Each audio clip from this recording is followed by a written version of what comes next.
Bien, continuando con la clase de ventilación, hablaremos ahora de lo que es la ventilación localizada. En la ventilación localizada, como bien su nombre lo indica, la extracción del contaminante junto con el aire del ambiente se realiza en el sitio donde se generan estos contaminantes y es preferentemente empleada para la extracción de humos y de polvos. Para ello, el sistema de ventilación localizada debe contar con una campana, que es donde se realiza la succión de la sustancia contaminante. Dispone de un sistema de conductos donde se transporta el aire contaminado junto con esta sustancia y debe pasar a través de un sistema de purificación que va a eliminar los contaminantes para finalmente eliminarlos al ambiente externo o a la atmósfera. Una campana con la que debe contar el sistema de ventilación localizada es similar a las campanas que tenemos, por ejemplo, en la cocina de la casa. Se busca entonces que esta zona sea lo más pequeña posible, ya que eso garantiza que los costos energéticos sean menores. Mientras más aire se succione, mayor potencia van a requerir los equipamientos y por lo tanto más costos energéticos. Por tal motivo, en muchos casos, y debido frente a las toxicidades, se prefiere la ventilación localizada a la ventilación general, ya que frente a sustancias que son muy tóxicas, un sistema de ventilación general lo que provocaría es la dispersión de un contaminante muy tóxico en un ambiente laboral y requerimientos de volúmenes de aire muy grandes para llegar a valores de concentraciones máximas permisibles aptas, o de concentraciones máximas permisibles en todo caso. De esta forma, el sistema de ventilación localizada cuenta con una zona de captura, que por lo general se realiza con una campana, un sistema de conductos que conduce el aire contaminado una vez que fue captado a través de un equipo de purificación, un equipo que puede retener el contaminante mediante la técnica que corresponda, dependiendo del contaminante. Luego el ventilador, que se encarga de la succión del aire y de su impulsión a través de la chimenea del establecimiento industrial o del recinto industrial para finalmente ser eliminado el aire purificado, ya que se purifica en este equipo, a la atmósfera.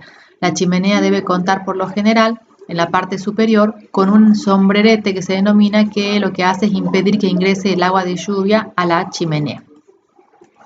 Tenemos entonces aquí, en forma un poco más especificada, un sistema también de ventilación localizada. En este caso tenemos aquí la zona donde se genera el contaminante, la zona de campana, y en este sistema en realidad, en este conducto, ingresa, representado aquí en forma cortada, esta sería la zona de succión de otro sector de la planta donde se aspira el mismo contaminante. Ambos conductos, no necesariamente vamos a tener varias zonas, podemos tener una sola zona, pero ambos conductos se unifican en un tubo central que, como dijimos, pasa a través de un dispositivo de purificación o de filtración, dependiendo del contaminante del cual se trate. En este caso está esquematizado un ciclón, que sería para retener polvos. Finalmente, saliendo de este equipo de purificación, ingresa al ventilador, que tiene su correspondiente motor, que es impulsado entonces este aire limpio a través de la chimenea. Tenemos aquí entonces el detalle de las diferentes partes de ese sistema de ventilación. El objetivo de estas instalaciones es, por supuesto, que captar la sustancia contaminante, pero lograr un diseño que sea óptimo de forma tal que los costos, los gastos energéticos sean los mínimos posibles. Para ello, el diseño de un sistema de ventilación localizada consta de 4 etapas. La primera consiste en el diseño de las campanas de aspiración. Luego se dimensiona el conducto por donde va a circular el aire aspirado, conteniendo el contaminante. Este diseño implica el diámetro de los conductos específicamente. Luego, en función del contaminante, se debe seleccionar el equipo que se va a emplear para la purificación del contaminante. Y por último, se debe elegir, en función de todos estos requerimientos de circulación de aire contaminado y de las potencias requeridas, se debe seleccionar el ventilador que permita entonces que el contaminante sea succionado, que circule por la tubería y que sea finalmente eliminado a la atmósfera. En un diseño en general de las campanas de un sistema de ventilación localizada, si esta es la zona donde se genera el contaminante, es importante tener en cuenta que la succión debe ser tal que se aspire preferentemente o únicamente el aire contaminado, evitando el ingreso de lo que se denominan corrientes secundarias o parásitas, que serían corrientes que contienen en realidad aire limpio. Esta sería una representación de un tubo de aspiración recto, fíjense, sin en realidad poseer una campana. Aquí estaría como inclinada la imagen. Tenemos aquí la zona de generación del contaminante y entonces el sistema a través del ventilador succiona el aire, pero al ser, acá tenemos un corte, fíjense que en esta representación es solamente un tubo, el sistema de captación. Esto que tenemos acá es el corte en este sentido, como si lo miraríamos aquí del lado de la izquierda. Tenemos entonces que si bien se aspira el contaminante, también se aspira gran parte de aire limpio o no contaminado. Esto no es deseable, ya que implica la aspiración de aire limpio, mayores requerimientos de potencia de un ventilador y por lo tanto mayores costos energéticos y mayores costos de inversión del equipo. En este caso, y para evitar esta aspiración de lo que se denominan corrientes parásitas, se suele colocar una brida en este tubo de aspiración, cuya vista desde el lado izquierdo se ve de esta forma como la tenemos aquí representada. El tubo concéntrico es el tubo que aspira el contaminante y esto que se ve más hacia afuera estaría representando la brida. La brida entonces, aquí vemos el corte evita que se aspiren estas corrientes parásitas. Entonces los volúmenes los caudales de aire son menores y por lo tanto los requerimientos de un ventilador menores y por lo tanto los costos energéticos son menores. Lo ideal, como habíamos mencionado en un principio, es tener una campana para la captación y evitar justamente toda la aspiración de corrientes que sean parásitas o de aire limpio. Para ello, el diseño de las campanas tiene toda una técnica. Nosotros a los efectos y es toda una especialidad, podríamos decir, el sistema de diseño de ventilaciones localizadas. Nosotros no vamos a profundizar tanto, sí nos interesa conocer los pasos en sí o qué aspectos se debe tener en cuenta en este tipo de instalaciones. Para ello, entonces, podemos conocer que hay campanas, por ejemplo, cónicas, como habrán visto en alguna de las cocinas, campanas cuadradas o campanas rectangulares. El diseño de las campanas y las dimensiones de la misma mantienen ciertos parámetros de control entre largo y ancho, que va a depender del tipo de potencia que se requiera y del tipo de sustancia que se esté aspirando. Se busca entonces tener velocidades mínimas de aspiración, pero en todo caso velocidades óptimas de aspiración, de forma tal que se logre levantar la sustancia o el gas, captar este gas contaminante o este polvo o este humo contaminante, sin tomar, como hemos mencionado, grandes volúmenes de aire limpio. Existe entonces, fíjense, un gran diseño, tipo de campanas, donde se debe tener en cuenta, dependiendo de la distancia al foco donde se está generando el contaminante y las dimensiones de la campana, existe entonces un caudal mínimo de diseño que va a circular según el tipo de campanas que se emplee. Es importante en este tipo de sistemas la que se conoce como velocidad de captura, que hemos mencionado como la velocidad mínima que debe existir frente al punto de generación o a la abertura de la campana, que tiene que permitir la succión entonces del contaminante hacia adentro. Para ello la bibliografía sugiere velocidades de captación. En este cuadro que está en inglés tenemos velocidades de captación en pies por minutos, que también va a depender de las condiciones del contaminante. Acá hay ejemplos del contaminante que se puede emplear.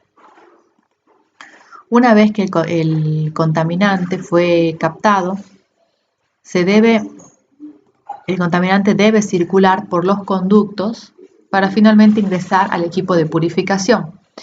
Esto también requiere valores de velocidades que deben ser óptimas. La velocidad de circulación dentro del conducto debe ser tal que sea lo suficientemente fuerte, podríamos decir, o elevada, para impedir que se depositen, porque si estamos hablando de partículas, para que el contaminante se deposite en los conductos. O sea, es importante vencer lo que se conoce como la velocidad de sedimentación del contaminante, si es partículas, si es humos o polvos, de vencerla de forma tal que no quede depositado en el conducto, sino que sea conducido hasta el sistema de purificación. Luego, tampoco puede ser demasiado elevada porque si se trata justamente de polvos, puede llegar a provocar alguna abrasión o incrustación en los conductos por donde está circulando. Por lo tanto, también el tema de la velocidad de circulación debe tener su óptimo, teniendo en cuenta estos dos aspectos que hemos mencionado, que es técnico, como también una elevada velocidad se traduce en costos en el motor y en el equipo de ventilación. Por lo tanto, se busca un óptimo en todos estos factores. Para ello, la bibliografía sugiere velocidades de diseño dependiendo, por ejemplo, si son vapores, gases, humos o si son polvos pesados, es decir, de partículas de elevada densidad. Y aquí tenemos entonces las velocidades en pies por minutos. El resultado de este equilibrio es básicamente un balance de costos donde se considera el costo de inversión de los conductos. También si los conductos son, mientras más grandes sean, mayores costos de inversión va a haber. La velocidad está asociada directamente con el área del conducto y el caudal que está circulando. Por lo tanto, este es el óptimo que se debe buscar.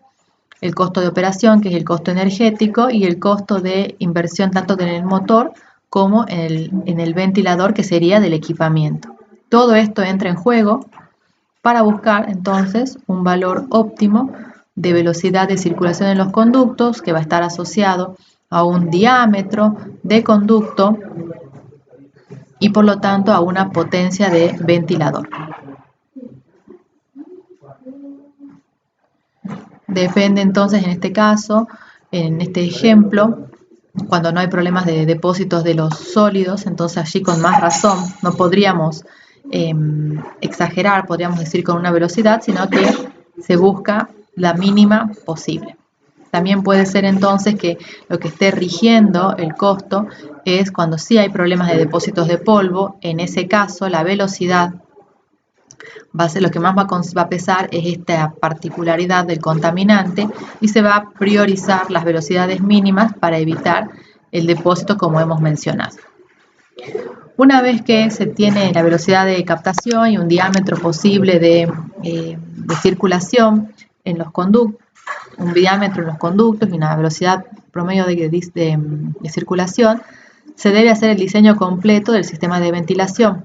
Para ello se requiere un plano de los diferentes puntos de captación, si es que hay diferentes puntos de captación, como vimos en el esquema, o bien si hay uno solo. Un plano de distribución por donde irían los conductos para finalmente terminar saliendo a la atmósfera. Bueno, esto obviamente que es parte de una especialidad, ingeniería mecánica o especialistas en sistemas de ventilación que se encargan de este sistema. Para diseñarlo y la circulación del aire como fluido con una sustancia contaminante, el procedimiento es similar al que habremos estudiado alguna vez en Física 1 con la ecuación de Bernoulli, donde por lo general nosotros lo hemos estudiado con un fluido que es agua. En este caso, el fluido vendría a ser aire. Quienes cursaron operaciones industriales o operaciones unitarias, las carreras de ingeniería industrial o de ingeniería química, el cálculo se realiza teniendo en cuenta las longitudes equivalentes, que lo que hace básicamente es traducir todos los accidentes, podríamos decir, o accesorios de la tubería, los codos, las válvulas, todo eso que se encuentra en el conducto, lo traduce o lo hace similar a longitudes equivalentes de conducto. Como resultado de este balance, básicamente es un balance energético, se puede obtener el valor de la potencia del ventilador necesario. Entonces, este tendrá que tener en cuenta esta potencia, la velocidad de captura óptima, la velocidad de circulación óptima, ello asociado a un diámetro de cañería específico, la circulación a través del equipo de de purificación que implica cierta pérdida de carga para finalmente poder pasar a través del ventilador. El resultado de todo esto, con las dificultades que tenga la instalación en lo que se refiere a puntos elevados, codos, etcétera, serán consideradas para finalmente poder concluir la potencia del ventilador necesaria, que va a estar asociado al tamaño del ventilador. Finalmente también ese aire que fue captado, que circuló por las cañerías, atravesó el sistema de purificación, debe ser eliminado a la atmósfera como aire limpio, ya que pasó el sistema de purificación. Esto implica una pérdida de carga también en la chimenea y un dimensionamiento de esta chimenea.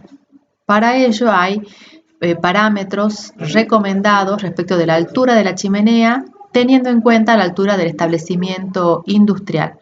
Es importante para asegurar también la circulación del contaminante y su eliminación en la atmósfera, ciertas velocidades dentro del conducto de la chimenea. Finalmente también en esta pérdida de carga que implica el diseño del ventilador, debe considerarse lo que hemos mencionado, el sombrerete, que evita, mejor dicho, que el agua de lluvia ingrese a la chimenea. Una variante del sistema de ventilación localizada es este sistema que se denomina plenum, que implica una inversión bastante más grande. Sin embargo, las velocidades de circulación en un sistema plenum, fíjese que acá tenemos diferentes, es un sistema que se emplea para captar diferentes puntos de generación del contaminante. Las velocidades son menores que en un sistema de ventilación localizada común, porque este sistema plenum lo que tiene como ventaja es que tiene aberturas que permite limpiar los conductos. Por lo tanto, no se requieren velocidades tan elevadas, porque como el sistema tiene un sector de limpieza, puedo limpiar en este sector y no necesariamente tener un requerimiento tan elevado en el ventilador, tanto en la inversión como en su funcionamiento normal, que va a ser un costo fijo ya para la empresa. Bien, entonces decimos que este sistema plenum puede funcionar como un presedimentador en realidad, porque permite limpiezas manuales. Cuando el aire contaminado circula a través de un sistema de purificación, dependerá del contaminante del sistema que se emplee. En el aula estará disponible un apunte respecto de los sistemas de purificación. Como dijimos que el sistema de ventilación localizada preferentemente se lo emplea para humos y para polvos, los equipos que estamos indicando, por ejemplo, son una cámara de sedimentación, que lo que hace es permitir el ingreso de las partículas contaminantes, ya sea de los humos o de los polvos, que ingresan a una gran cámara donde su velocidad de circulación va disminuyendo y terminan siendo entonces depositadas dentro de esta cámara. Parecido al mismo principio sería un ciclón en el cual el gas ingresa, choca con las paredes del ciclón, pierde velocidad, entonces va cayendo para finalmente poder ser recolectado en la parte inferior del ciclón, y en la parte superior puede salir el aire limpio. Todos estos dos sistemas que hemos mencionado son para partículas. También puede ser un filtro de mangas, que también lo que hace es ingresar el aire contaminado. El filtro de mangas funciona como un colador, podríamos decir. Las mangas son de tela, de materiales específicos, y se debe impulsar el aire contaminado a través de estas mangas, que en su interior retienen las partículas y permiten la salida del aire limpio. El aire limpio entonces es el que va a ingresar al ventilador. Por lo general se emplean ventiladores centrífugos. El ventilador entonces debe aspirar este aire limpio y eliminarlo finalmente a la atmósfera. Para ello es el resultado de analizar un conjunto de pérdidas de carga que se denomina, que nacen desde el lugar de captura del contaminante hasta que se llega al ventilador y se tiene en cuenta la chimenea. Esto básicamente es un esquema en el cual tenemos representadas con la letra H las pérdidas de carga, o sea, la altura que se denomina que debe entregar el ventilador, ya que muchas veces los valores de presión, como indicamos aquí, los tenemos en milímetros de agua, por eso se habla de altura, pero podemos medirlo en las unidades de presión que conocemos normalmente. Cuando se conoce la altura del ventilador, en todo caso, sus requerimientos de potencia, se puede ingresar a un catálogo de ventiladores donde se selecciona el tamaño óptimo y se encuentran allí también asociadas los valores de potencia del ventilador, teniendo en cuenta justamente estos requerimientos y los requerimientos de caudal. En realidad se ingresa con pérdida de carga y caudal y podemos obtener la potencia del ventilador y su eficiencia. Como hemos mencionado, los valores de los caudales del ventilador tienen ciertos criterios o ciertos coeficientes de seguridad que deben ser tenidos en cuenta a la hora del diseño.